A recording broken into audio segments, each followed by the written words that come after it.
গায়ের T shirt, তার পরনে প্যান্ট, কোমরে গামছা, বাইসাইকেল নিয়ে পদ্মা সেতুর উপর দিয়ে ছুটে চলেছে এক যুবক।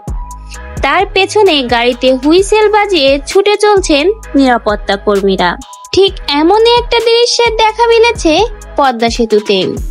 এই ভিডিওটা দ্রুতই ছড়িয়ে পড়েছে সামাজিক যোগাযোগ মাধ্যমে। মূলত নিরাপত্তা কর্মীদের চোখ ফাঁকি দিয়ে সাইকেল নিয়ে উঠে পড়েছে বিশাল পদ্মা সেতুতে এই যুবকটি। ঘটনাটি চোখে পড়তেই নিরাপত্তা কর্মীরা এই যুবকের পিছু নেয়। ছুটতে ছুটতে এক পর্যায়ে সামনে ও পেছন থেকেই ওই যুবককে ধরে ফেলেন। তার সাথে এই সময়ে উত্তপ্ত বাক্যে কথা বলতে শোনা যায় নিরাপত্তা কর্মীদের।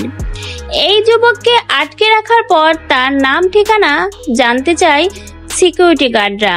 পরে ওই যুবক জানায় তার নাম আবুল কালাম, গ্রামের বাড়ি মাদারীপুর।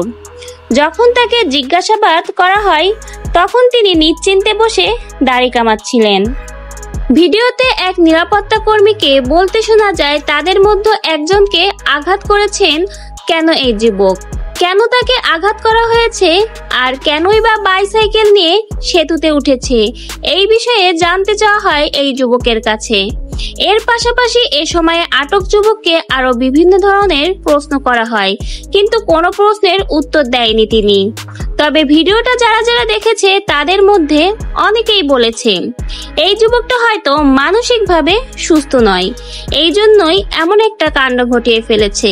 তো ভিউয়ার্স, ভিডিওটা দেখে আপনার কি মনে হয়, আসলেই কি যুবকটি মানসিকভাবে সুস্থ নয়?